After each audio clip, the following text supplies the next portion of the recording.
Hello दोस्तों, नमस्कार। आज हम हिस्ट्री का जो पूर्वावलोकन है, 2 लेक्चर पढ़ा चुके हैं। आज जो है तीसरा लेक्चर रहेगा आपका।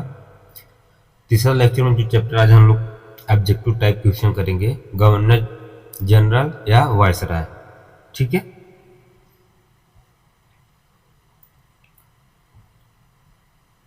तो यहाँ जो पहला क्वेश्चन है आपका, निम्नलिखित कथनों पर विचार कीजिए। इसमें 2 ऑप्शन है। रॉबर्ट क्लाइव बंगाल के प्रथम गवर्नर जनरल थे। दूसरा है विलियम बेटिंग भारत के प्रथम गवर्नर जनरल थे। जो इसका आंसर होगा वो आपका है 2। ठीक है, बी। क्योंकि विलियम बेटिंग भारत के प्रथम गवर्नर जनरल थे, रॉबर्ट क्लाइव बंगाल के प्रथम गवर्नर जनरल नहीं थे। ठीक है, क्योंकि वारेन हेस्टिंग्स 1774 में ईस्वी में बंगाल का प्रथम गवर्नर जनरल नियुक्त किया गया था। वहीं 1834 ईस्वी में लॉर्ड विलियम बेटिंग को भारत का प्रथम गवर्नर जनरल बनाया गया। रॉबर्ट क्लाइव जो थे, ये बंगाल का पहला गवर्नर नियुक्त किया गया था, जो इस पद पर 1758 से लेके 60 ईस्वी तक और 1765 से 67 ईस्वी की अवधि में रहा गया है। ठीक है, ये बंगाल के गवर्नर बनाए गए थे।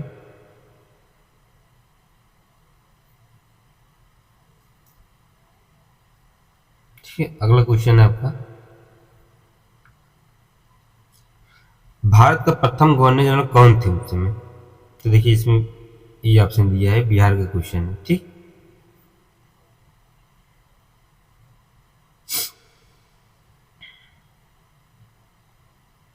निम्नलिखित कथनों पर विचार कीजिए। इसमें पूछ रहा है कि घटनाओं के घटित होने की कलाक्रम अनुसार निम्नलिखित कथनों में से कौन सा कोट सही है?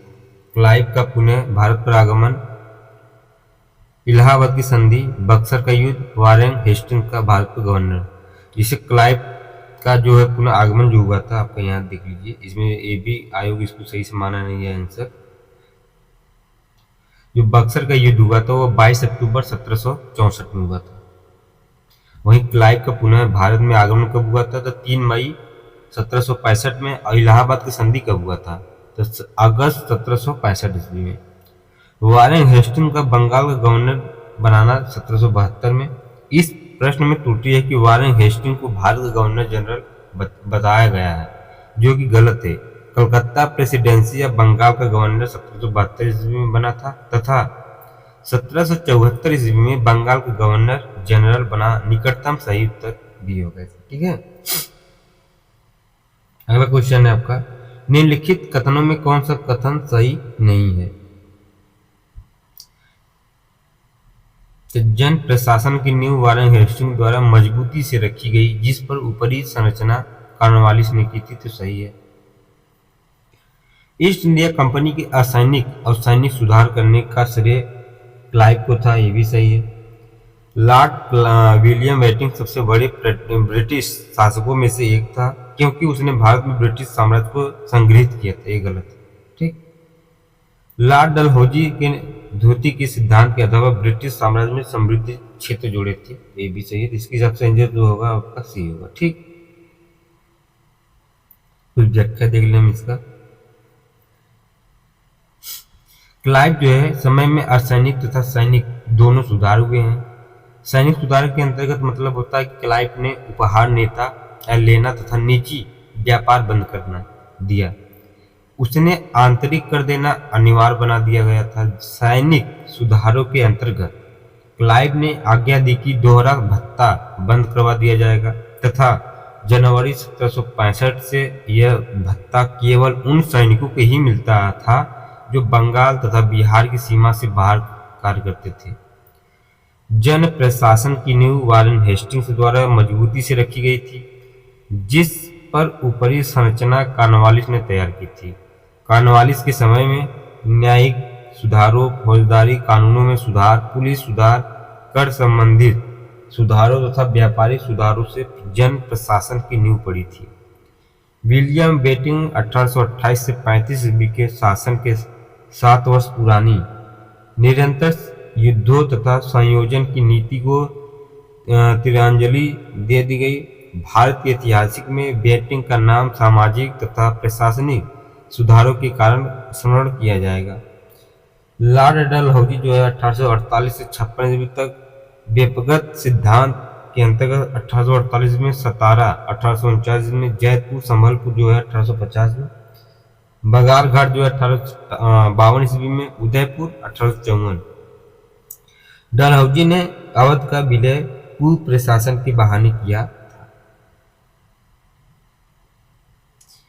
इसके बाद अगला क्वेश्चन है, भारत में ब्रिटिश साम्राज्य का संस्थापक कौन थे? तो थे लॉर्ड क्लाइव। ठीक है, कौन थे? Lord Clive. भारत में ब्रिटिश साम्राज्य का संस्थापक लॉर्ड क्लाइव को माना जाता है। 23 जून 1757 को हुई प्लासी की लड़ाई में विजेता अंग्रेजी सेना को नेतृत्व करता लॉर्ड क्लाइव था। इसी युद्ध के उपरांत बंगाल में ब्रिटिश साम्राज्य की नींव पड़ी थी।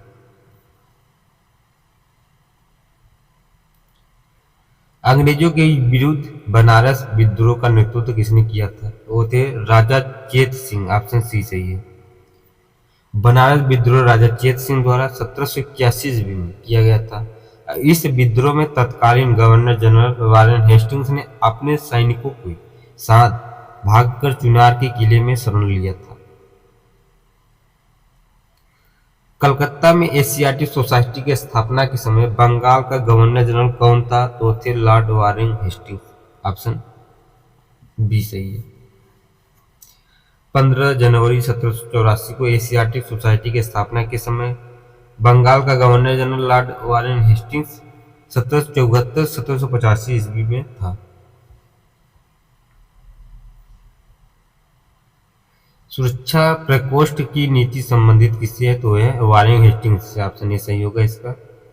सुरक्षा प्रकोष्ठ या घेरे की नीति से वारेन हेस्टिंग्स तथा वेल्जली संबंधित थे। वारेन हेस्टिंग्स ने मैसूर और मराठों के साथ युद्ध अन्य भारतीय रियासतों के साथ बराबरी की थी। पदवी प्राप्त करने की भावना से किया गया। इस समय कंपनी ने अपने राज्य के चारों ओर मध्य राज्य बिफोर स्टेट मतलब बनाने का प्रयत्न किया गया था। कंपनी का उद्देश्य क्या है? तो केवल अपने राज्य की रक्षा करना तथा अथवा हम यही भी कह सकते हैं कि अपने पड़ोसी राज्यों की सीमाओं की रक्षा करो ताकि अपनी सीमाएं सुरक्षित रहे। उस समय भय मुख्यतः अफगानों और मराठों से था। अगला क्वेश्चन है आपका,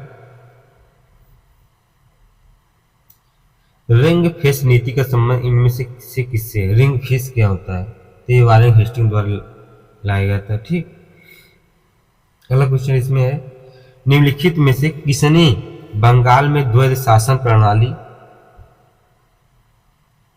या डबल गवर्नमेंट से प्राप्त किया था? तो वो थे आपके वारेन हेस्टिंग्स। ऑप्शन ए सही। इंपॉर्टेंट क्वेश्चन है, आप लोग लिख लीजिएगा इसको। ठीक है,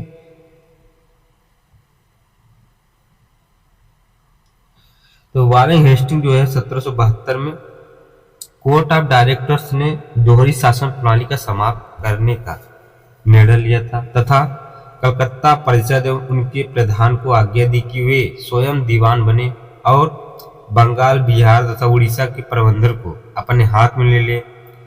वारेन हेस्टिंग्स ने दोनों उप दीवानों मोहम्मद रजा खां और राजा सिताब राय को पदच्युत कर दिया गया था। द्वैध शासन की शुरुआत बंगाल में क्लाइव के समय 1765 में हुई थी। अगला क्वेश्चन है आपका, बंगाल में द्वैध शासन, ये देखिए वही क्वेश्चन है तो इसको करने की जरूरत नहीं। इसका जो आंसर होगा आपका लॉर्ड क्लाइव होगा। ठीक, ये भी वही क्वेश्चन है। अगला क्वेश्चन है इसमें, देखिए जो क्वेश्चन 2 बार 3 बार रिपीट किया उसको हम नहीं करेंगे। ठीक है, क्योंकि वही मतलब निकलेगा, बार बार वही क्वेश्चन पूछा है उसका। निम्नलिखित में से किस ब्रिटिश संसद में महाभियोग का मुकदमा चलाया गया? देखिए आप लोग भी जब घटना चल करिए तो जो क्वेश्चन 2 बार 3 बार मैच कर रहा है उसको आप काट दीजिए। ठीक, दोबारा उसको पढ़िए आप लोग, तो जना उस पर नजर न पड़ी, जल्दी जल्दी आपका रिवाइज भी हो जाए। ठीक, तो इसमें बताइए कौन सा सही है? तो है आपका सी, वारेन हेस्टिंग्स।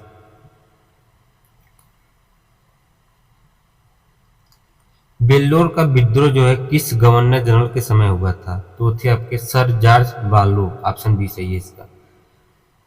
1800 6 ईस्वी में वेल्लोर की मद्रास सेना की भारतीय नौसैनिक ने एक विशेष प्रकार की पगड़ी पहनने या दाढ़ी मुंडवाने तथा तिलक न लगाने के विरुद्ध विद्रोह कर दिया था। इस समय गवर्नर जनरल सर जॉर्ज वालो था। इसी के काल में बैंक ऑफ कलकत्ता की भी स्थापना की गई थी। वेल्लोर के विद्रोह को 1857 की क्रांति का पूर्वगामी भी माना जाता। भारत में न्यायिक संगठन की स्थापना किसने की थी? तो लॉर्ड कॉर्नवालिस, ऑप्शन बी सही है इसका।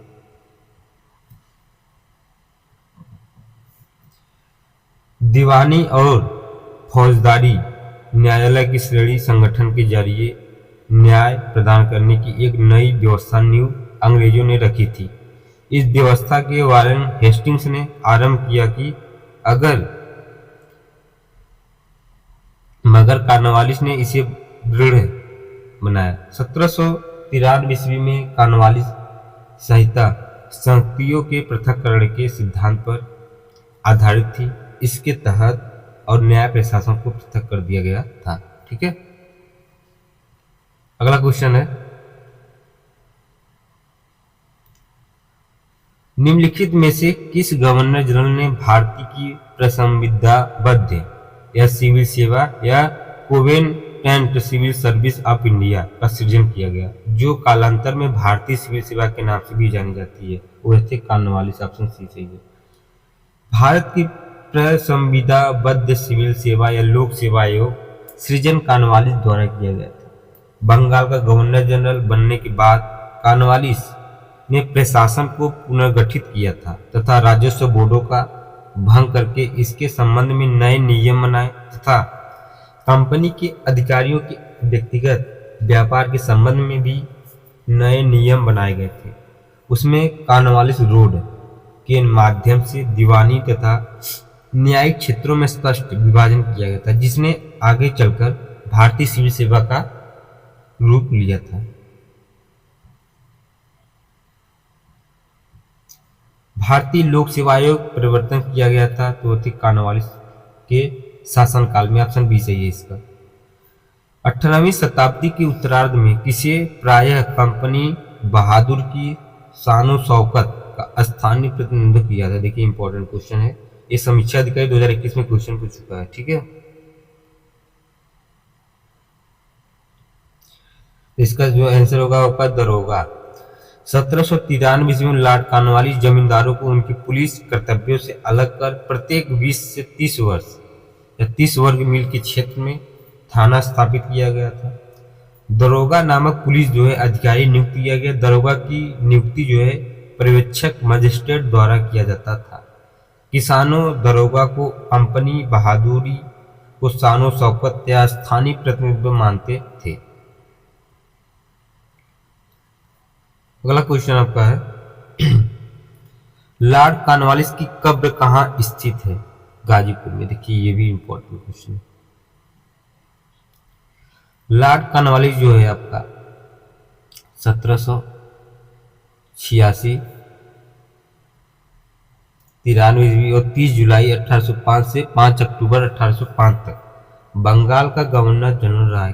कौन? Lord Cornwallis. इस भारत में इस्तमरारी मतलब अथवा अस्थायी बंदोबस्त न्यायिक संहिता एवं भारतीय लोक सेवा आयोग के प्रवर्तक के रूप में जाना जाता है इसको। इसकी जो मृत्यु हुई है 5 अक्टूबर 1805 का गाजीपुर उत्तर प्रदेश में हुई थी। यहीं पर इसका कब्र में स्थित था। लॉर्ड वेल्जली द्वारा लागू की गई सहायक संधि व्यवस्था के बारे में निम्नलिखित में से कौन सा कथन लागू नहीं होता है? तो वो है आपके सी। कंपनी के लिए एक नियम आय का प्रबंधन करना, यही नहीं लागू होती। बगैर दूसरों के खर्च पर एक बड़ी सेना बनाए रखना सही है। कंपनी के लिए भारत को नेपोलियन खतरे से सुरक्षित रखना और भारतीय रियासतों के ऊपर ब्रिटिश सर्वोच्चता स्थापित करना। ठीक, अगला क्वेश्चन है आपका,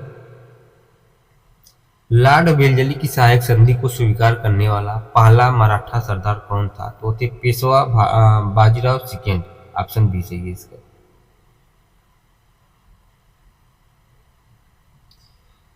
दौलतराव सिंधिया और जसवंत होलकर दोनों पूना में अपने का सर्वश्रेष्ठ प्रदर्शित करना चाहते थे। बाजीराव द्वितीय सिंधिया का साथ दे रहा था। उसने 1801 ईस्वी में जसवंत के भाई की हत्या कर दी गई। परिणाम स्वरूप जसवंत होलकर की सेना ने पूना पर आक्रमण करके पेशवा और सिंधिया की संयुक्त सेना को परास्त कर दिया। बाजीराव द्वितीय ने भागकर वसीन में शरण ले ली तथा 31 दिसंबर 1802 को अंग्रेजों से वसीन की संधि की। संधि के अनुसार पेशवा बाजीराव द्वितीय ने अंग्रेजों की सुरक्षितता स्वीकार कर ली। यह संधि मराठों के द्वारा अंग्रेजों के साथ ही गई प्रथम सहायक संधि हुई थी। अगला क्वेश्चन है 1802 की वसीन संधि पर हस्ताक्षर किसके मध्य हुए थे? तो है आपकी बी, अंग्रेज तथा बाजीराव सेकेंड है। अगला क्वेश्चन आपका, सहायक संधि को स्वीकार करने वाला पहला शासक कौन था? तो थे अवध के नवाब। वेल्जली ने सहायक संधि का आविष्कार नहीं किया। इस प्रणाली का अस्तित्व पहले से ही था। संभवतः डुप्ली प्रथम यूरोपीय तथा उसने अपनी सेना किराए और भारतीय राजाओं को दी थी। रॉबर्ट क्लाइव के काल में या काल से यह प्रणाली लगभग सभी गवर्नर जनरलों ने अपनाई थी। वेल्जली की विशेषता केवल यही थी कि उसने इसका विकास कर अपने संपर्क में आने वाले सभी देशी राजाओं के संबंधों में इसका प्रयोग किया था। प्रथम सहायक संधि जो है 1765 ईस्वी में अवध से की गई, जब कंपनी निश्चित धन के बदले उसका सीमाओं की रक्षा करने का वचन दिया और अवध ने एक अंग्रेज रेजिडेंट को लखनऊ में रखना स्वीकार किया था। नोट में लिख लीजिए इसका कि यदि प्रश्न में वेल्जली की सहायक संधि को स्वीकार करने वाले प्रथम राज्य के बारे में पूछा जाए तो वह उत्तर होगा आपका हैदराबाद। ठीक है,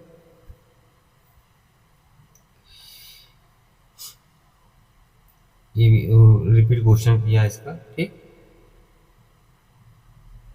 हम लोग अगला क्वेश्चन देखेंगे। ये सब रिपीट क्वेश्चन किया है। निम्नलिखित पर विचार कीजिए जिन्होंने लॉर्ड वेल्जली के साथ सहायक संधि की थी और उनके द्वारा किए गए संधियों का सही कालक्रम के अनुसार खुद से पता कीजिए। जैसे जो हैदराबाद पहले, उसके बाद दूसरे मैसूर है, तीसरे पे अवध है और चौथे पे सिंधिया है। ठीक,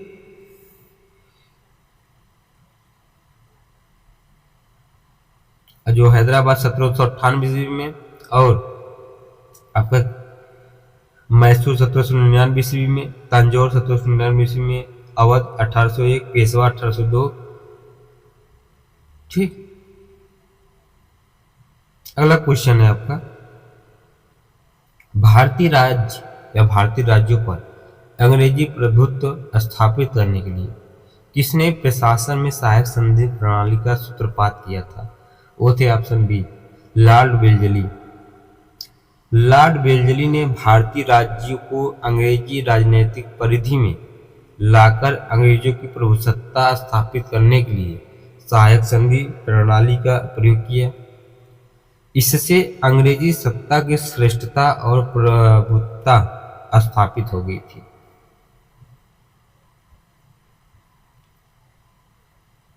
अगला क्वेश्चन आपका,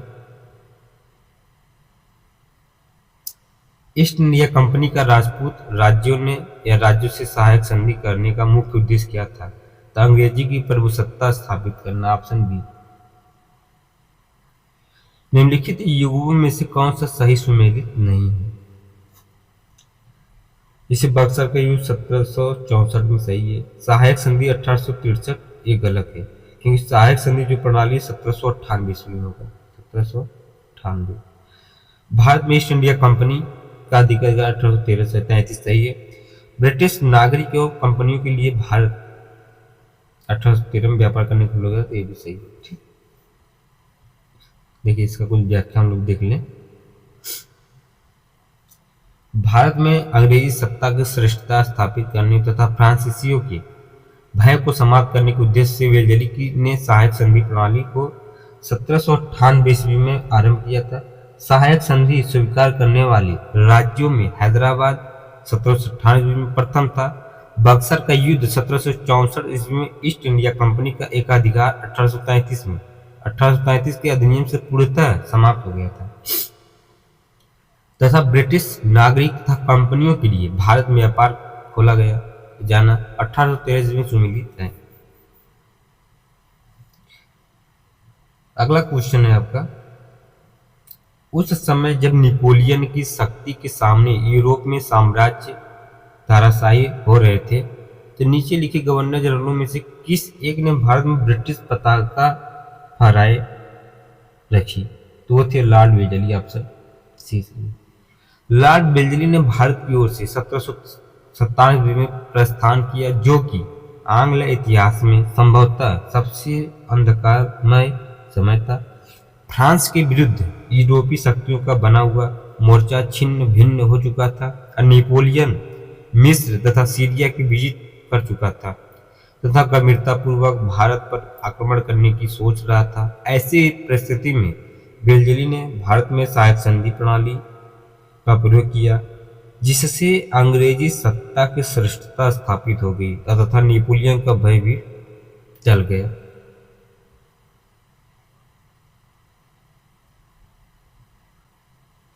अगला क्वेश्चन आपका है, आंग्ल नेपाल युद्ध जिसके शासन काल में हुआ था वह थे आपके लॉर्ड हेस्टिंग्स। मतलब आंग्ल नेपाल युद्ध कब हुआ था? 1814 से लेके 16 के बीच में। लॉर्ड हेस्टिंग के गवर्नर जनरल काल 1813 से 23 में हुआ था, जो कि 1815 ईस्वी के सिंगोल संधि को समाप्त हुआ था। सिंगोल की संधि 2 दिसंबर 1815 को लेखबद्ध हुई थी, जिसका अनुमोदन 4 मार्च 1816 को किया गया था। सिंगौली की संधि कब हुई थी? तो 1815 ईस्वी में। ठीक, निम्नलिखित में से कौन सा युग्म सही सुमेलित नहीं है? जिसे हेक्टर मुनरो बक्सर का युद्ध सही है। कब हुआ था? 1764 में। लॉर्ड हेस्टिंग आंग्ल नेपाल युद्ध हुआ था, कब हुआ था? ये 1814 से 16 ईस्वी के बीच में। लॉर्ड वेलेस्ली जो है चतुर्थ आंग्ल मैसूर युद्ध हुआ था, ये कब हुआ था? 1799 ईस्वी में। और लॉर्ड कार्नवालिस तृतीय आंग्ल मराठा युद्ध, ये गलत है आपका, क्योंकि तृतीय आंग्ल मराठा युद्ध जो है 1817 में 18 के बीच में हुआ था। ये लॉर्ड हेस्टिंग के समय में हुआ, न कि लॉर्ड कार्नवालिस। ठीक है, ये लॉर्ड हेस्टिंग के समय हुआ था।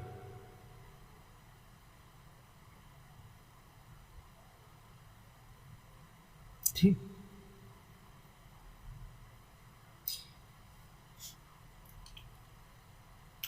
इसके हिसाब से जो है आपका डी गलत होगा। अगला क्वेश्चन है, हम लोग कर चुके हैं तृतीय आंग्ल मराठा युद्ध कब हुआ था? तो लॉर्ड हेस्टिंग के समय।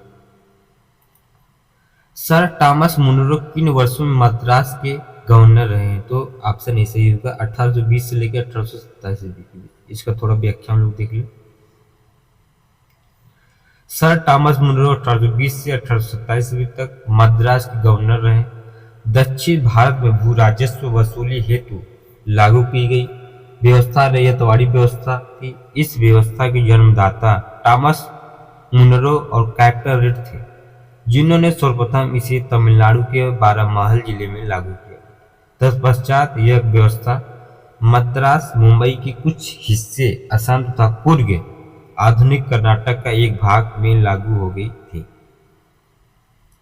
अगला क्वेश्चन जो है, तथाकथित कुशासन के आधार पर किस गवर्नर जनरल ने मैसूर राज्य के प्रशासन को ले लिया था? तो वो थे आपका सी, लॉर्ड विलियम बैटिंग ने, क्योंकि विलियम बैटिंग 1831 ईस्वी में मैसूर तथा 1834 ईस्वी में कुर्ग एवं कछार की रियासतों को अपने प्रदेश में मिला लिया, क्योंकि वहां कथित रूप से बहुत अधिक कुशासन एवं अव्यवस्थाएं थी।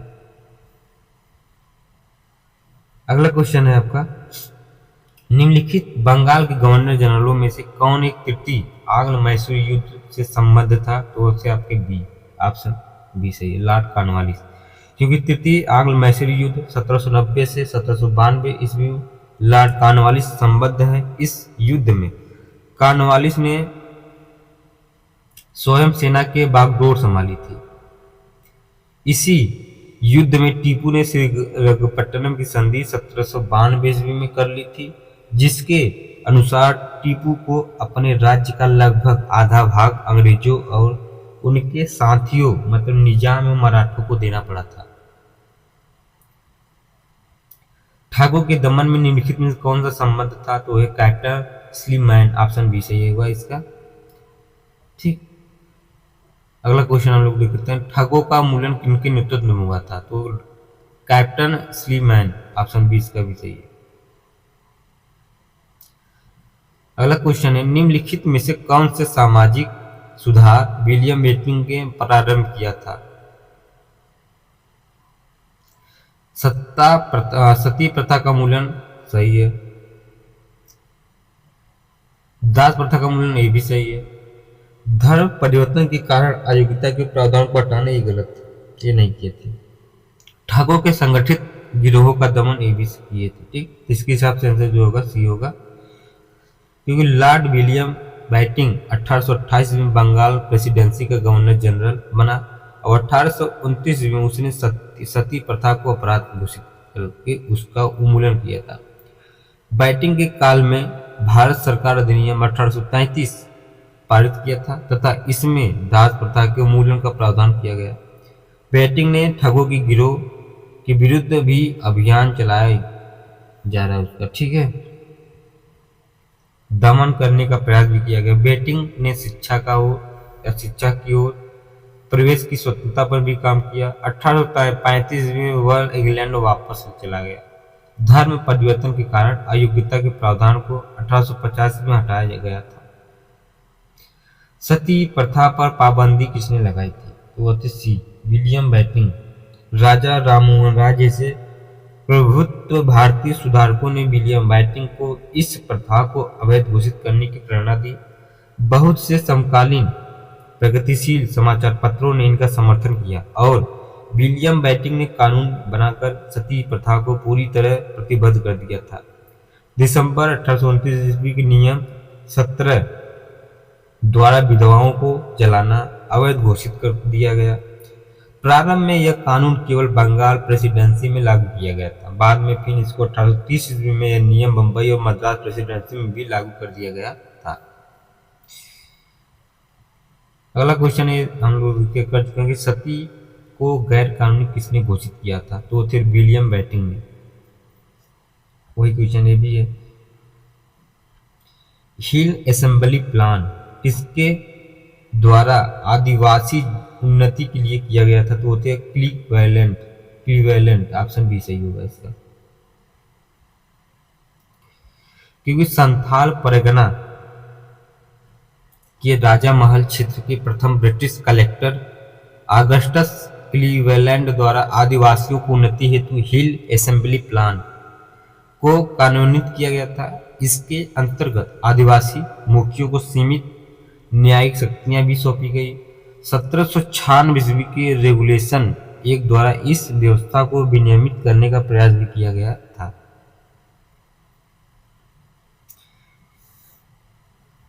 अगला क्वेश्चन है आपका, लॉर्ड डलहौजी द्वारा अवध का अंग्रेजी राज्य में विलय निम्न में से किस रीति से हुआ था? तो वो थे आपके डी, मतलब कुप्रशासन के कारण डलहौजी का। तो लॉर्ड डलहौजी जो है 1848 से 56 अवध के नवाब वाजिद अली शाह पर कुशासन का आरोप लगाकर 13 फरवरी 1856 को अवध का अंग्रेजी राज्य में विलय कर दिया। अवध के अतिरिक्त डलहौजी की व्यक्तिगत के सिद्धांत के अंतर्गत विलय किया गया देश में 17 जो 1848, जैतपुर और संभलपुर 1849, बघात 1850, उदयपुर 1852, झांसी 1854, नागपुर 1854, करैल 1855।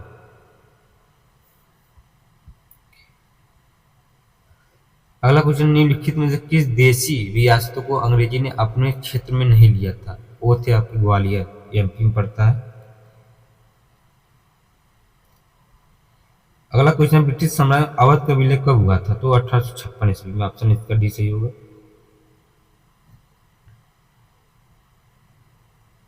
विलियम का सिद्धांत के तहत निम्नलिखित राज्यों के विलय पर विचार कीजिए और उन्हें कालक्रम अनुसार व्यवस्थित कीजिए।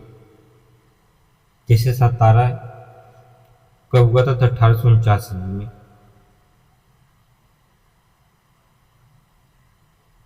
1849 में। वहीं आपका बघात झांसी उदयपुर, इसकी सबसे आंसर सी सही होगा। ठीक। इसमें पूछ रहा कौन सा सुमेलित नहीं है, तो 1856 अवध का विलय सुमेलित नहीं है।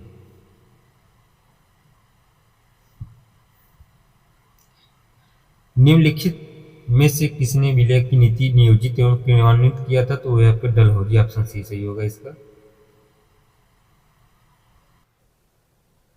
अगला क्वेश्चन है आपका, ब्रिटिश द्वारा कुशासन का बहाना लेकर निम्नलिखित प्रांतों में से किस एक का शासक हटा दिया गया था? तो वो थे आपके अवध के, ऑप्शन ए सही है इसका। अगला क्वेश्चन है, भारत में ब्रिटिश शासन के दौरान निम्नलिखित राजसी राज्यों के विलय क्रम पर विचार कीजिए। इसमें पहले कौन सा ब्रिटिश शासन दौरान विलय हुआ था? तो पहले हुआ था आपका सतारा, उसके बाद आपका हुआ था संबलपुर, उसके बाद झांसी। ठीक है, इसके हिसाब से आंसर सी सही होगा। अगला क्वेश्चन है, लॉर्ड डलहौजी की विलय नीति बहुत पूछता है एग्जाम में, इंपॉर्टेंट है। प्रथम शिकार निम्नलिखित में से कौन हुआ था? तो वो थे आपके सतारा, ऑप्शन बी सही है। फिर ये भी यही रिपीट क्वेश्चन किया इसको भी। अगला क्वेश्चन है, जेम्स एंड्रूज रैमजे भारत के किस गवर्नर जनरल का वास्तविक नाम था? तो वो थे लॉर्ड डलहौजी, ऑप्शन ए सही है। क्योंकि 1848 ईस्वी में लॉर्ड डलहौजी, जिसे अल ऑफ डलहौजी भी कहा जाता है, गवर्नर जनरल बनकर भारत आया था। उसका वास्तविक नाम जेम्स एंड्रूज ब्राउन रैमजे था। अगला क्वेश्चन है, अंग्रेज द्वारा सिंध विजय संपन्न हुआ था। तो वो थे आपके लॉर्ड एलनबरो के समय, ऑप्शन ए सही है इसका। क्योंकि गवर्नर जनरल लॉर्ड एलनबरो के काल जो है 1842 से लेके 1844 ईस्वी के दौरान अगस्त 1843 में चार्ल्स नेपियर ने सिंध का पूर्ण रूप से ब्रिटिश साम्राज्य में मिला लिया गया था। यह प्रथम आंग्ल अफगान युद्ध का एक प्रमुख परिणाम था। इसके बाद किसने सिंध विजय करके उसका अधिग्रहण किया था? तो वो थे नेपियर, ऑप्शन सी सही है इसका। और सिंध पर ब्रिटिश ने कब्जा कब किया था? तो किए थे आपके 1843 ईस्वी में। सिक्किम का भारत में विलय किसने किया था? लॉर्ड डलहौजी। देखिए इंपॉर्टेंट क्वेश्चन है, ऑप्शन ए सही है इसका। सिक्किम का भारत के साथ अंतर संबंध विगत इतिहास में हम 3 अवसरों पर देखते हैं। पहला कब? 10 अक्टूबर 1817 को लॉर्ड हेस्टिंग के काल में इस तिथि को सिक्किम और ब्रिटिश भारत के साथ तितलिया या तितलिया संधि हुई थी। इसमें नेपाल के कुछ क्षेत्र सिक्किम को वापस मिलने का उल्लेख हो तो है, किंतु सिक्किम की किसी क्षेत्र का ब्रिटिश भारत में मिलाने का उल्लेख नहीं है। 1850 में सिक्किम के दार्जिलिंग और तराई का कुछ भाग लॉर्ड डलहौजी के काल में ब्रिटिश भारत में मिलाया गया। यह सिक्किम का आंशिक विलय है।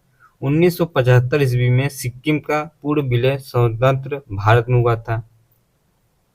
ब्रिटिश भारत में लॉर्ड डलहौजी के कार्यकाल में सिक्किम के आंशिक विलय के आधार पर आयोग ने अपना उत्तर निर्धारित किया गया था।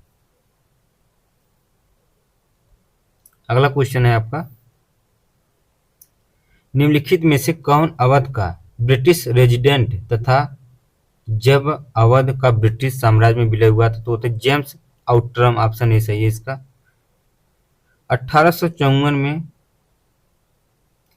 स्लीडमैन के स्थान पर जेम्स आउटरम की अवध का ब्रिटिश रेजिडेंट बनाया गया था। उसने कहा कि अवध का प्रशासन बहुत दूषित है तथा जनता की अवस्था बहुत शोचनीय है।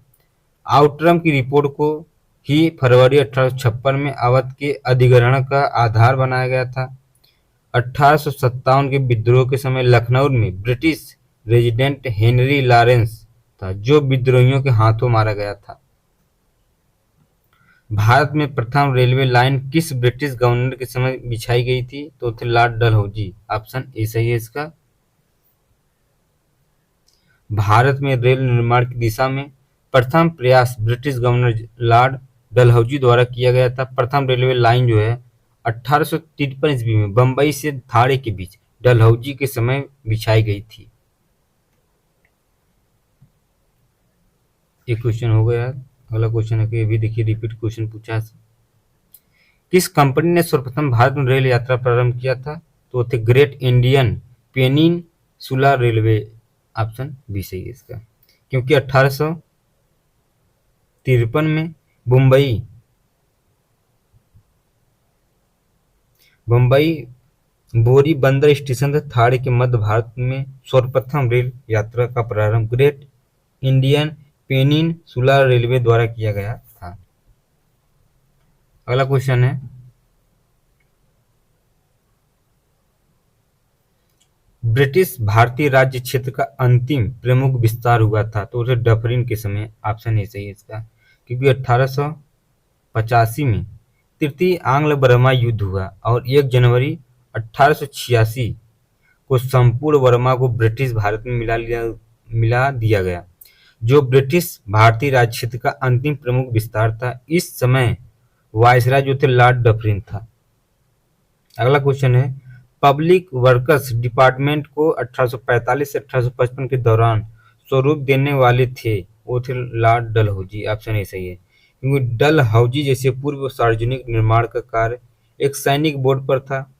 इसके कार्यकाल में पहली बार एक अलग सार्वजनिक निर्माण विभाग बनाया गया और सार्वजनिक उपयोग के कार्य के लिए बहुत सा धन व्यक्त किया जाने लगा। इसके बाद अगला क्वेश्चन है विधवा पुनर्विवाह अधिनियम किसके शासन में क्रियान्वित किया गया था? तो थे लॉर्ड कैनिंग। ऑप्शन बी सही है। ईश्वर चंद्र विद्यासागर के अथक प्रयासों के फलस्वरूप लॉर्ड कैनिंग 28 फरवरी 1856 से 21 मार्च 1862 के समय 26 जुलाई 1856 को विधवा पुनर्विवाह अधिनियम 1856 अधिनियम हुआ। इस अधिनियम को लॉर्ड डलहौजी के समय प्रारूपित और प्रस्तुत किया गया था। इस अधिनियम के नियम 15 जो 15 में के तहत विधवा विवाह का वैध माना लिया गया और यह उस विवाह में उत्पन्न हुए बाल वध घोषित किया गया था। ठीक।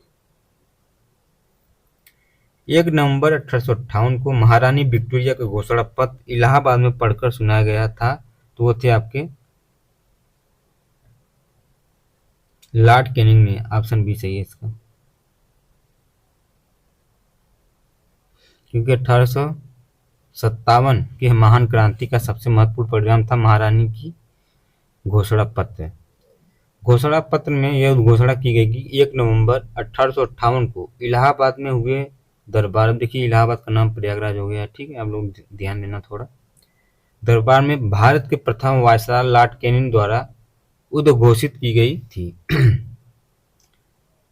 अगला क्वेश्चन है निम्न में से कौन एक भारत का प्रथम वायसराय था? तो वो थे लॉर्ड कैनिंग। ऑप्शन सी सही।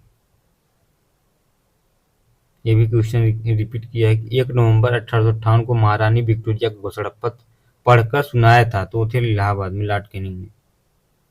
अगला क्वेश्चन है अपने पुत्र के स्थान पर दूसरे उत्तराधिकारी को गोद लेने के अधिकार को पुनः स्थापित किया गया था। तो वो थे ऑप्शन डी 1858 की सामग्री की घोषणा। क्योंकि महारानी की घोषणा जो है 1 नवंबर 1858 को इलाहाबाद में हुए दरबार में लॉर्ड कैनिंग द्वारा उद्घोषित की गई।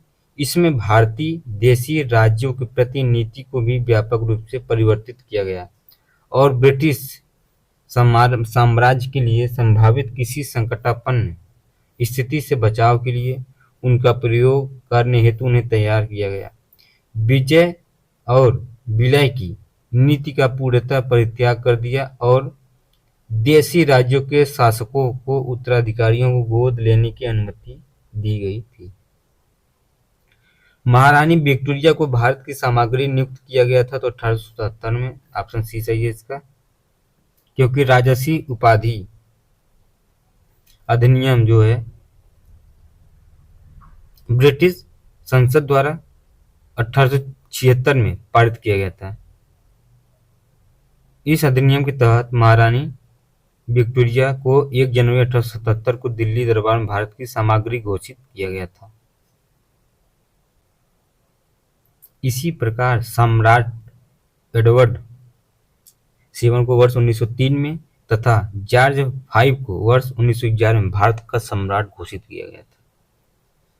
अगला क्वेश्चन है, निम्नलिखित में से किस गवर्नर जनरल ने भारत में दास प्रथा को समाप्त किया था? तो थे लॉर्ड एलन बरो ने, ऑप्शन बी सही है इसका। क्योंकि 1843 के एक्ट 5 के द्वारा भारत में तत्कालीन गवर्नर जनरल लॉर्ड एलन बरो ने दास प्रथा का उन्मूलन किया था। इसका कार्यकाल 1842 से 44 ईस्वी तक था। अगला क्वेश्चन है, निम्न युगों में कौन सा सुमेलित है? लॉर्ड कॉर्नवालिस जो है आपका, जो इसका आंसर होगा आपका ऑप्शन ए होगा, लॉर्ड कॉर्नवालिस अस्थायी बंदोबस्त। ठीक है, ये सुमेलित है क्योंकि लॉर्ड कॉर्नवालिस जो है 1793 में ना 1793 में अस्थायी बंदोबस्त प्रणाली लागू की गई, जबकि चतुराईपूर्ण निष्क्रियता कुशल आक्रमणता की नीति जॉन लॉरेंस सहायक संधि लॉर्ड वेल्जली से तथा व्यपगत का सिद्धांत लॉर्ड डलहौजी से संबंध है। भारतीय राष्ट्रीय कांग्रेस की स्थापना कौन किया था? तो ए.ओ. ह्यूम ने लॉर्ड डफरिन के कार्यकाल में। कब हुआ था? तो 1884 से लेकर 88 के बीच में। ठीक, अगला क्वेश्चन है आपका, निम्नलिखित में से किसका सुमेलित नहीं है? तो वो है आपके जैसे लॉर्ड कॉर्नवालिस अस्थायी बंदोबस्त से रिलेटेड सही है, लॉर्ड वेल्जली सहायक संधि है, लॉर्ड डलहौजी व्यपगत का सिद्धांत, लॉर्ड कैनिंग जो है उच्चतम निष्क्रियता, मतलब ऑप्शन डी गलत है। ठीक है, ये सुमेलित नहीं है। अस्थायी बंदोबस्त किसके शासनकाल में प्रारंभ किया गया था? तो लॉर्ड कॉर्नवालिस। देखिए हम लोग इसके विषय में देख चुके हैं। अब इसमें देखिए अगला क्वेश्चन है, कौन सा सुमेलित नहीं है? जिसे लॉर्ड कॉर्नवालिस अस्थायी बंदोबस्त सही है, लॉर्ड वेल्जली सहायक संधि प्रणाली ये भी सही है, लॉर्ड हेस्टिंग द्वितीय आंग्ल मराठा युद्ध ये गलत आपका है, क्योंकि द्वितीय आंग्ल मराठा युद्ध जो हुआ था लॉर्ड हेस्टिंग के काल में तृतीय अंतिम आंग्ल मराठा युद्ध हुआ था, जो 1817 से लेकर 1818 के बीच में हुआ था। और जो द्वितीय आंग्ल मराठा युद्ध हुआ था वो आपका हुआ था 1803 से लेकर 1805 ईस्वी के बीच लॉर्ड वेल्जली के समय हुआ था। ठीक, किसके समय में? लॉर्ड वेल्जली के समय।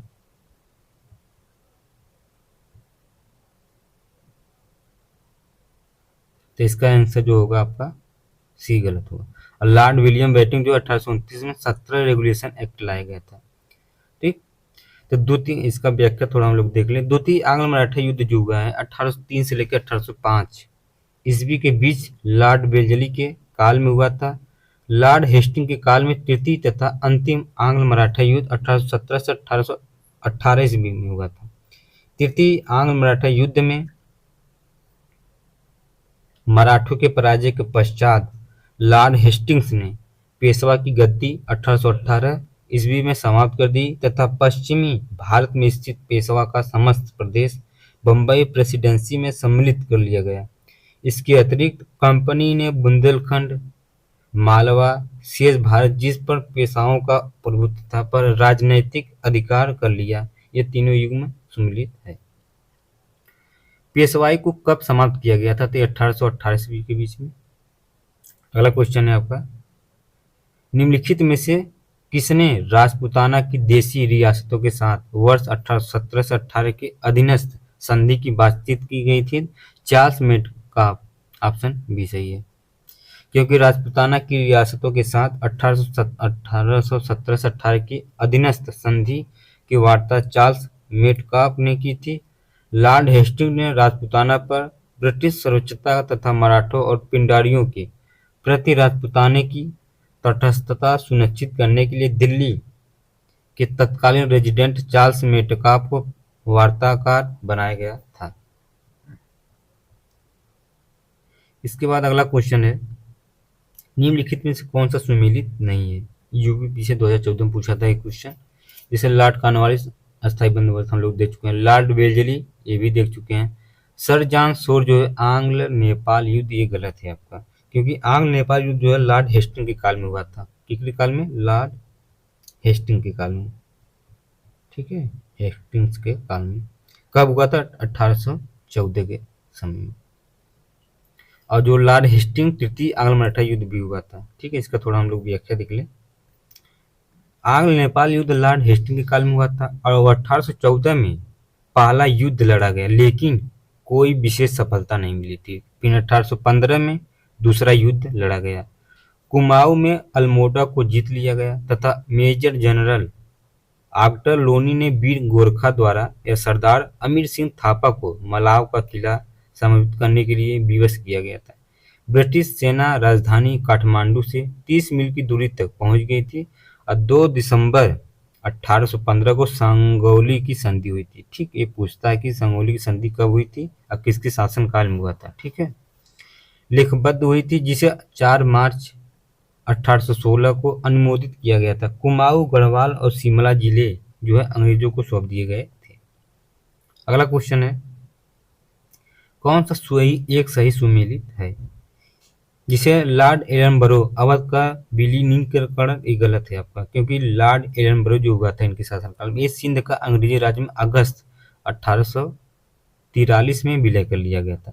वही लॉर्ड डलहौजी जो है सिंध का विलीनीकरण किया था, नहीं, ये भी गलत है, क्योंकि कुशासन के आरोप में 1856 में अवध का विलीनीकरण हुआ था। ऑप्शन सी जो है लॉर्ड वेलेस्ली, चतुर्थ आंग्ल मैसूर युद्ध हुआ था, ये ऑप्शन आपका सही है। कब हुआ था यह चतुर्थ आंग्ल मैसूर युद्ध? 1799 में। ठीक, इसके बाद सर जॉन शोर जो तृतीय आंग्ल मराठा युद्ध हुआ था, लॉर्ड हेस्टिंग तृतीय आंग्ल मराठा युद्ध जो 1817 से 1818 के बीच में किया गया। ठीक है, अगला क्वेश्चन है,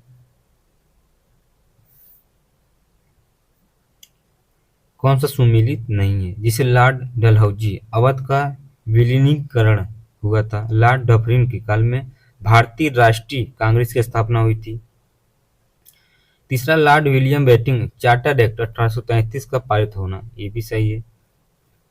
लॉर्ड लिटन जो है प्रथम आंग्ल अफगान युद्ध का प्रारंभ हुआ, तो ये गलत है आपका, ऑप्शन जो डी है गलत, क्योंकि आंग्ल अफगान युद्ध जो हुआ था 1839 से लेके 1842 के बीच में हुआ था, ये मध्य में हुआ था। इस दौरान भारत के गवर्नर जनरल ऑकलैंड थे।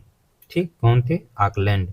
और लॉर्ड लिटन के समय द्वितीय आंग्ल मराठा या अफगान युद्ध 1878 से लेके 1880 के बीच में हुआ था। इस प्रकार विकल्प जो है डी सही सुमेलित नहीं है। अगला क्वेश्चन, निम्न में से कौन चतुराई पूर्ण निष्क्रिय की नीति को के साथ जुड़ा था? तो वो थे जॉन लॉरेंस, ऑप्शन जो है इसका डी सही होगा, क्योंकि चतुराई निष्क्रियता या कुशल अकर्मण्यता की नीति जो है आंग्ल अफगान संबंध के संदर्भ में लॉर्ड एलनबरो के काल से प्रारंभ होकर लॉर्ड नॉर्थब्रुक के काल तक चलती रही। इस नीति को प्रायः जॉन लॉरेंस के नाम से भी विशेष रूप से संबोधित किया गया जाता है, क्योंकि उसके वायसराय काल 1864-1869 ईस्वी में इस नीति का अनुसरण जो है करने का स्पष्ट अवसर मिला था। अगला क्वेश्चन है, भारत में वित्तीय विकेंद्रीकरण किसने प्रारंभ किया था? तो वो थे लॉर्ड मेयो। कब किया था? 1870 ईस्वी में। ठीक, भारत में अंग्रेजों के समय प्रथम जनगणना हुई थी, तो वो थे आपके सी, ऑप्शन लॉर्ड मेयो के कार्यकाल में। भारत में अंग्रेजों के समय प्रथम जनगणना लॉर्ड जो है 1869 से लेके 72 के बीच में हुआ था। काल 1872 में प्रारंभ हुई थी, किंतु जो लॉर्ड रिपन के इस काल में नियमित जनगणना कब हुआ था? 1881। ठीक है, इंपॉर्टेंट, इसको देख लेना अच्छे से। ये भी क्वेश्चन रिपीट किया तो इसको विषय में हम नहीं पढ़ेंगे। इसके बाद है, किस वायसराय की हत्या जो है अंडमान निकोबार द्वीप समूह में जब वे भ्रमण कर रहे थे तो एक दंडित अपराधी द्वारा की गई थी? तो थे लॉर्ड मेयो, ऑप्शन सी सही है इसका। थोड़ा इसका व्याख्या हम लोग देख लें। लॉर्ड मेयो 1869 से 72 की हत्या अंडमान निकोबार द्वीप समूह के भ्रमण के दौरान एक कैदी द्वारा की गई थी। मेयो प्रथम गवर्नर जनरल था जिसकी हत्या उसके कार्यकाल में की गई थी। जो इनका कार्यकाल था उसी समय इनका लॉर्ड मेयो का हत्या भी हो गया था। कहाँ पर? अंडमान निकोबार द्वीप समूह के भ्रमण के दौरान। अगला क्वेश्चन है, किस वायसराय की हत्या उसके कार्यकाल में हुआ था? देखिए वही रिपीट क्वेश्चन किया था, लॉर्ड मेयो के समय में। अफगानिस्तान के प्रति एक जोश भरी अग्र फॉरवर्ड नीति का अनुसरण करने वाला गवर्नर जनरल कौन था? तो वो लिटन था। ऑप्शन डी सही है इसका। क्योंकि 1876 ईस्वी में लिटन के वायसराय बनकर आने पर अफगानिस्तान के प्रति अपनाई गई नीति में परिवर्तन आया था। अकुशल अकर्मण्यता की नीति के स्थान पर अग्रगामी नीति का अनुसरण होने लगा था। फिर देखिए यही क्वेश्चन रिपीट किया है। ठीक, अगला क्वेश्चन आपका है यूपीपीसी मेंस 2009 का क्वेश्चन है। कौन भारत का वायसराय सबसे दीर्घकाल तक रहा है? तो वो थे लॉर्ड कर्जन। ऑप्शन ए सही है। कब तक? 7 वर्ष तक। उसके बाद लॉर्ड डफरिन जो है 4 वर्ष तक, लॉर्ड हार्डिंग जो थे 6 वर्ष, और लॉर्ड मेयो जो थे आपका 3 वर्ष तक। ठीक,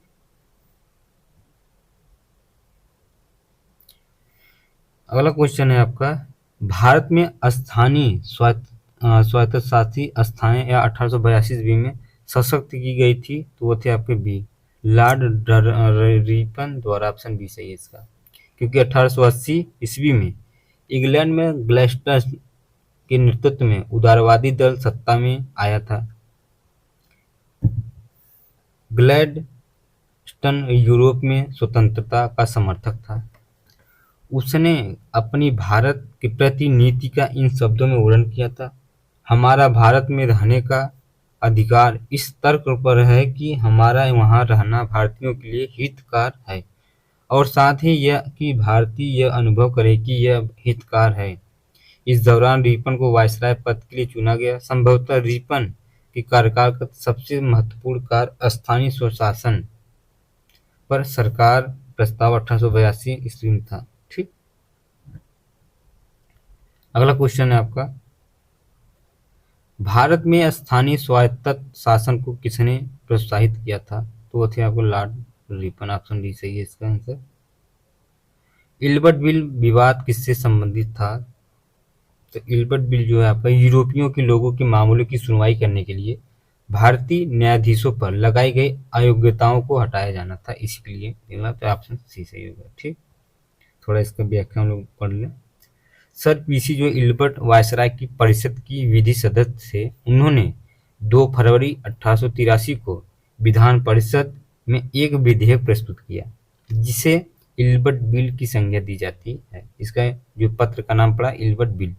इस विधेयक का उद्देश्य था कि जाति के भेद पर आधारित सभी न्यायिक योग्यताएं तुरंत समाप्त कर दिया जाए और भारतीय तथा यूरोपीय न्यायाधीशों की शक्तियां समान कर दी जाए। यूरोपीय लोगों ने इसे अपने विशेषाधिकारों पर कुठारताघात माना। इल्बर्ट बिल को लेकर हुई विवाद के कारण 1884 ईस्वी में लॉर्ड रिपन ने अपना कार्यकाल पूरा होने से पूर्व त्यागपत्र दे दिया था। वही क्वेश्चन फिर देखिए रिपीट किया है। ठीक, रिपीटेड क्वेश्चन है। अगला क्वेश्चन है आपका, निम्नलिखित में से किसे भारत में स्थानीय स्वायत्त शासन का जनक माना जाता है? तो है आपका लॉर्ड रिपन। लॉर्ड रिपन के कार्यकाल में प्रस्तुत स्थानीय स्वशासन प्रस्ताव 1882 ईस्वी से प्रारंभ में आधुनिक स्थानीय स्वशासन का प्रारंभ माना जाता है। लॉर्ड रिपन को स्थानीय स्वशासन का पिता कहा जाता है। उन्होंने प्रांतीय सरकारों को आज्ञा दी कि वे प्रांतीय तथा स्थानीय नागरिक वित्तीय संसाधनों का एक सर्वेक्षण करें जिससे यह निश्चित किया जा सके कि किन किन मदों का आम व्यय स्थानीय प्रशासन सुपुर्द किया जा सके। अगला क्वेश्चन है, और ये आर में जो है आपका 2017 क्वेश्चन पूछ चुका है, निम्नलिखित में से कौन सा सुमेलित नहीं है? इसे स्थानीय स्वशासन, सहायक संधि, राज्य प्रहर नीति, अस्थायी बंदोबस्त। तो जो इसमें आंसर होगा स्थानीय सुशासन, मतलब लॉर्ड रिपन, ये गलत है। बकिया सहायक संधि लॉर्ड वेलेस्ली के समय हुआ था। राज्य अपहरण नीति लॉर्ड डलहौजी के समय हुआ था। अस्थायी बंदोबस्त कॉर्नवालिस के बीच में हुआ। उसका सूची फर्स्ट और सूची सेकंड में मिलान करने के लिए दिया है। क्लाइव प्रेस पर से प्रतिबिंब हटाना, बेटिंग और बंग विभाजन। ठीक, इसमें देखिए मिलान तो नहीं, इसके हिसाब से आप लोग देख लीजिएगा। जो पहला का सी होगा। ठीक है, बंगाल में दोहरा शासन क्लाइव ने किया था। ठीक, क्लाइव ने। उसके बाद आपका अंग्रेजी शिक्षा जो हुआ था वो आपके बैटिंग के समय हुआ था। और चार्ल्स मेटकाफ जो थे, इनके कार्यकाल में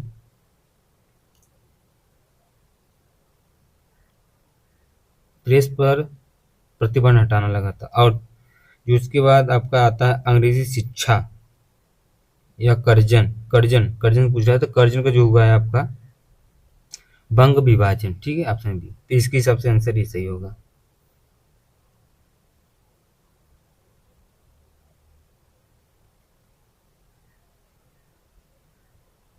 अगला क्वेश्चन आपका सूची फर्स्ट और सूची सेकंड में मिलान करने के लिए दिया है। जिसे लॉर्ड डलहौजी किससे मैचिंग कर रहा है, मैचिंग करने के लिए दिया है। ठीक है, तो लॉर्ड डलहौजी जो है आपका व्यक्तिगत सिद्धांत, ऑप्शन डी से रिलेटेड है। वहीं आपका लॉर्ड विलियम बेटिंग एक किससे रिलेटेड, सती प्रथा का निषेध। लॉर्ड रिपन जो है आपका स्वायत्त शासन से रिलेटेड है। उसके बाद लॉर्ड कर्जन जो है आपका बंगाल विभाजन से रिलेटेड। इसके हिसाब से आंसर ये आपका ये सही होगा। 1848 से 56 ईस्वी से जुड़ा है। इस सिद्धांत के द्वारा कुछ महत्वपूर्ण रियासतें, मतलब सतारा, जैतपुर, संभलपुर, बाघात, उदयपुर, झांसी, नागपुर विलय की गई थी। विलियम बेटिंग ने 1829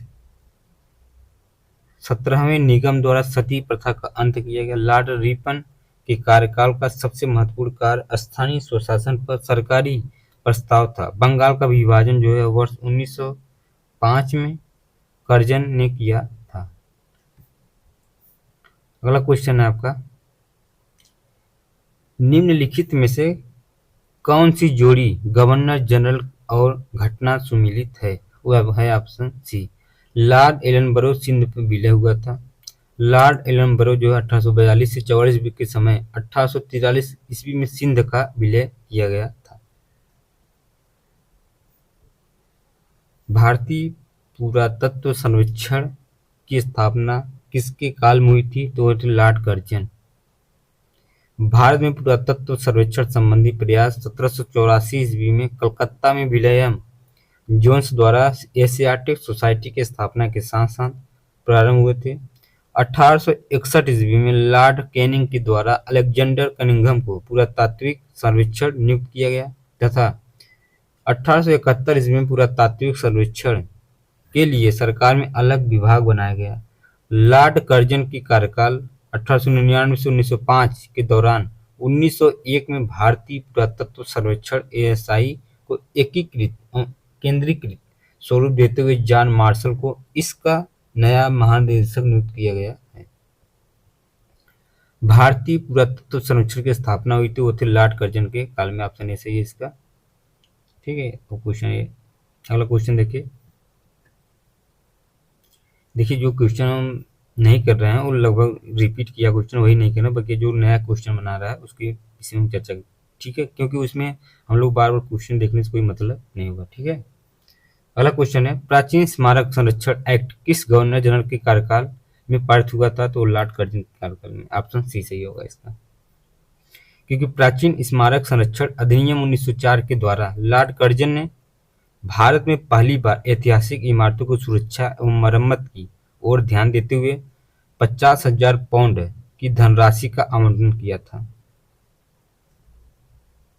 अगला क्वेश्चन है, भारत में कर्जन के प्रशासन की तुलना औरंगजेब से किसने की थी? वो थे जीके गोखले। ऑप्शन बी सही है। लॉर्ड कर्जन ने अपने वायसराय काल 1899 से 1905 ईस्वी में भारतीय जनमानस की आकांक्षाओं की पूर्णतः अवहेलना करते हुए भारत में ब्रिटिश शासन को सुदृढ़ करने का प्रयास किया गया। गोपाल कृष्ण गोखले ने कर्जन के प्रशासन की तुलना मुगल सम्राट औरंगजेब से की थी। अगला क्वेश्चन है आपका, इंपीरियल कैंडेट क्रॉप्स की स्थापना किसने की थी? तो वो थे लॉर्ड कर्जन, ऑप्शन बी सही है। लॉर्ड कर्जन ने वर्ष 1901 ईस्वी में इंपीरियल कैंडेट क्रॉप्स की स्थापना की। इसका उद्देश्य क्या था? देशी नरेशों के राजकुमारों एवं सामंतों के पुत्रों को सैनिक शिक्षा का प्रबंधन करना। अगला क्वेश्चन है, भारत में ब्रिटिश साम्राज्य के दौरान निम्नलिखित वायसरायों पर विचार कीजिए। तो इसमें जो आंसर होगा आपका ए सही होगा, ठीक है। पहले जो है आपका Lord Curzon, Lord Chelmsford, Lord Harding और लॉर्ड इरविन, इसके हिसाब से आंसर ए सही होगा। अब मैचिंग करा दे इसका, कब कब हुआ था। इसे लॉर्ड कर्जन जो है 1899 से 1905 ईस्वी के बीच, लॉर्ड हॉर्डिंग 1910 से 1916 ईस्वी के बीच, लॉर्ड चेम्सफोर्ड 1916 से 1921 ईस्वी के बीच, चौथा लॉर्ड इरविन 1926 से 1931 के बीच में था। अर्सैनिक प्रशासन 1905 के संदर्भ में कौन सा कथन सही है? लॉर्ड कर्जन ने प्रांतीय सीमाओं को पुनर्गठित करने का निर्णय लिया। दूसरा है पूर्वी बंगाल आसाम नामक एक नया प्रांत बनाया गया, वो थे आपके बी, मतलब दोनों ऑप्शन सही है। क्योंकि 1905 में गवर्नर जनरल लॉर्ड कर्जन ने प्रांतीय सीमाओं को पुनर्गठित करने का निर्णय लिया गया। इसने बंगाल को दो भागों में बांटकर पूर्वी बंगाल और आसाम नामक एक नया प्रांत बनाया गया तथा बंगाल के पश्चिमी भाग में बंगाल, बिहार, उड़ीसा, छोटा नागपुर को शामिल किया गया। इसके अतिरिक्त उसने मद्रास और मध्य प्रांत को सीमाओं में भी बदलाव किया गया था। अगला क्वेश्चन और लास्ट क्वेश्चन है, और इसका 2014 का इस समीक्षा का, तो फूट डालो और राज्य करो की रणनीति अपनाई गई थी। तो ये आपका लॉर्ड कर्जन के द्वारा और लॉर्ड मिंटो के द्वारा, ठीक है। दोनों ऑप्शन इसका सही है, ए और बी। क्योंकि लॉर्ड डालो और राज्य करो की रणनीति जो है लॉर्ड कर्जन एवं लॉर्ड मिंटो दोनों के द्वारा अपनाई गई थी। इस नीति के तहत मिंटो ने पृथक निर्वाचन प्रणाली को प्रोत्साहित किया था। लॉर्ड कर्जन के शासनकाल में ब्रिटिश सरकार ने स्पष्ट रूप से मुस्लिम समर्थक और हिंदू विरोधी नीति अपनाई। इस नीति के ही प्रतीक रूप में वर्ष 1905 में बंगाल में विभाजन किया गया। बंग भंग का उद्देश्य क्या था? प्रशासन की सविता उत्पन्न करना नहीं था, जैसा दावा किया गया था, कि बल्कि इसके दो स्पष्ट उद्देश्य थे। एक हिंदू मुस्लिम को लड़ाना और दूसरा था नवजागृत बंगाल को चोट पहुंचाना। अगला क्वेश्चन, मुझे विश्वास है कि कांग्रेस अपने विनाश की तरफ जा रही है और मेरी यह बड़ी इच्छा भारत में रहते होगी कि इसके शांति प्रिय निधन के लिए इसका सहायक बनूं। यह किसने लिखा था? तो लॉर्ड कर्जन, ऑप्शन सी सही है। क्योंकि अंग्रेज शासक समझते थे कि नरमपंथियों के नेतृत्व जो है कांग्रेस काफी कमजोर है, जनता में इसकी बैठक नहीं है, अतः इसे खत्म किया जा सकता है। इस नीति के सबसे बड़े प्रवक्ता थे लॉर्ड कर्जन। वर्ष 1900 में कर्जन ने ब्रिटिश सेक्रेटरी ऑफ ट्रस्ट को लिखा, मुझे विश्वास है कि कांग्रेस अपने विनाश की तरफ जा रही है और मेरी यह बड़ी इच्छा भारत में रहते हुए होगी कि इसके शांति प्रिय निधन के लिए इसका सहायक बनूं। 1903 ईस्वी में उन्होंने मद्रास गवर्नर को लिखा, जब से मैं भारत आया हूं मेरी नीति यही रही है कि किसी भी तरह कांग्रेस को नपुंसक बना दूं। और कर्जन ने कांग्रेस अध्यक्ष के नेतृत्व में प्रतिनिधिमंडल से मिलने से इनकार भी कर दिया गया था। अगला क्वेश्चन है आपका, इनमें से किस गवर्नर जनरल ने सबसे पहले पृथक निर्वाचन मंडल का व्यवस्था मुसलमानों को जीतने व उन्हें कांग्रेस के विरुद्ध करने के लिए इस्तेमाल किया था? तो लॉर्ड मिंटो, ऑप्शन डी सही है। नवंबर 1905 में लॉर्ड कर्जन के स्थान पर लॉर्ड मिंटो को भारत का वायसराय नियुक्त किया गया तथा जॉन माल्ले को भारत सचिव नियुक्त किया गया। इसके द्वारा किए गए सुधारों को माल्ले मिंटो सुधार 1909 के नाम से जाना जाता है। इस अधिनियम के द्वारा मुसलमानों के लिए पहली बार पृथक मताधिकार तथा पृथक निर्वाचन क्षेत्रों की स्थापना की गई। इसका उद्देश्य क्या? मुसलमानों को कांग्रेस के विरुद्ध करना था। अगला क्वेश्चन आपका है 2014 में आर में पूछा था मेंस में, निम्नलिखित में से कौन भारत का एकमात्र अयोधी वायसराय था? तो वो थे आपको लॉर्ड रीडिंग, ऑप्शन डी सही है, क्योंकि भारत का एकमात्र यहूदी वायसराय लॉर्ड रीडिंग 1921-1926 की था। इसके समय चौरी चौरा कांड, स्वराज पार्टी का गठन और रॉलेट एक्ट का निरसन हुआ था। अगला क्वेश्चन है, निम्नलिखित युग्म में से कौन सा एक सही सुमेलित नहीं है? वर्नाकुलर प्रेस एक्ट जो है कर्जन के समय हुआ था, ठीक है, ये नहीं हुआ था। बाकी Pitt's India act Warren Hastings के समय हुआ था। डॉक्ट्रिन ऑफ लैप्स डलहौजी के समय, एल्बर्ट बिल रीपन के समय हुआ था, ठीक है। तो वर्नाकुलर जो प्रेस एक्ट का भारतीय भाषा समाचार पत्र अधिनियम 1878 में लॉर्ड लीटन के काल में पारित किया गया था। इस अधिनियम को मुंह बंद करने वाला अधिनियम था। सरकार वांछनीय विषयों को प्रकाशित करने के अपराध में संबद्ध पत्र से चेतावनी दे सकती थी अथवा उससे जमानत ले सकती थी, जमानत को जब्त कर सकती थी, और यदि ये अपराध पुनः किया जाता था तो सरकार छापाखाने को भी जब्त कर सकती थी। असंकीन पेरी ने इस अधिनियम को विपरीतगामी, असंगत तथा भारत की भावी प्रगति के लिए घातक पंग बताया गया है। एस एन बनर्जी ने इसे आकाश से वज्रपात कहा है। इस अधिनियम के अधीन सीमा प्रकाश, भारत मिहिर, ढाका प्रकाश, सहचर तथा अन्य अनेक समाचार पत्रों को विरुद्ध मामले दर्ज किए गए थे।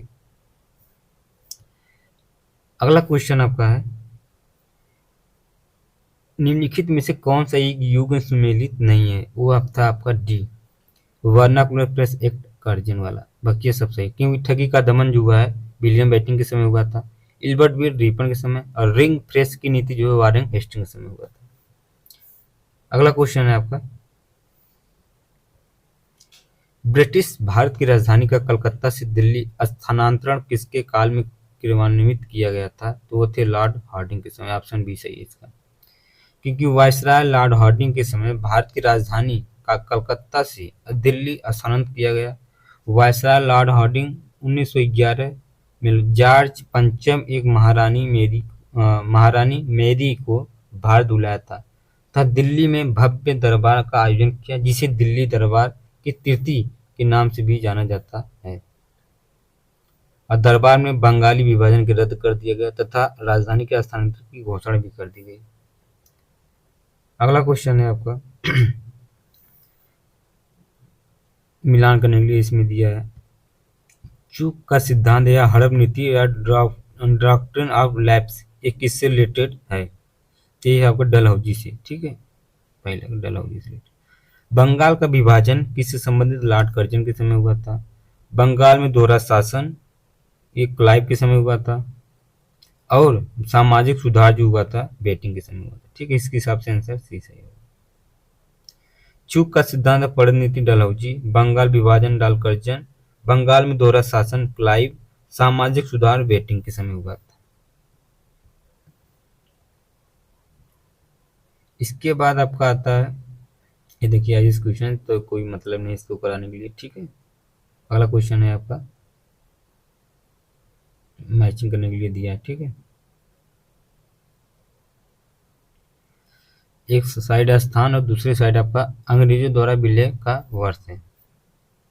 जैसे संभलपुर जो है 1849 के समय हुआ था, ठीक है, संभलपुर। सतारा जो हुआ था आपका 1848 ईस्वी के बीच। अवध का क्षेत्र जो हुआ था 56 में, और झांसी 1854 में, ठीक है। इसके हिसाब जो आंसर होगा आपका है। निम्नलिखित घटनाओं पर विचार कीजिए, व्यवस्था कीजिए क्रम से। सिक्किम का विलय, झांसी का विलय, बर्मा का विलय और पंजाब का विलय। इसमें पूछ रहा है कौन सा पहले हुआ था, ठीक है। तो जैसे इसमें पहले पंजाब का विलय हुआ था, उसके बाद सिक्किम का विलय हुआ था, उसके बाद आपका बर्मा का विलय, उसके बाद झांसी का विलय हुआ था। ठीक है, अब देखिए विलय कब कब कब हुआ था।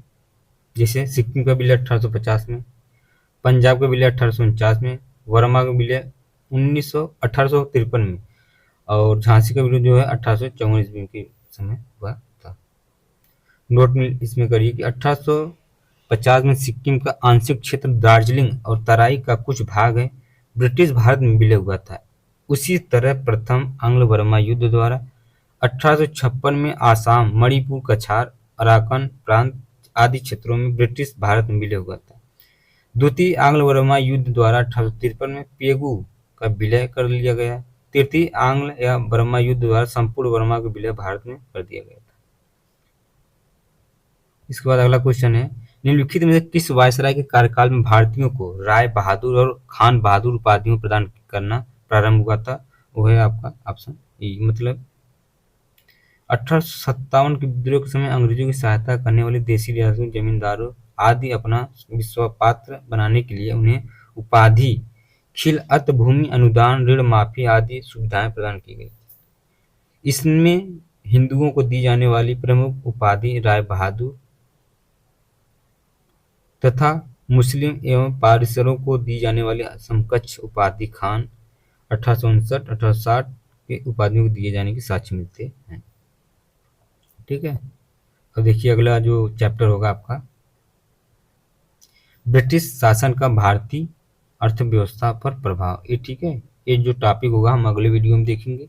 ठीक है, और ये जो गवर्नर जनरल का आपका टॉपिक क्लियर हो गया। ठीक है, इसको आप लोग देख लीजिए जाके, 1 घंटा का लगभग ये वीडियो है। ठीक, और ये वीडियो आपको अच्छा लगे तो लाइक और सब्सक्राइब जरूर करना। जो भी सुझाव हो आप हमको कमेंट में शेयर कर सकते हैं। ठीक है, धन्यवाद।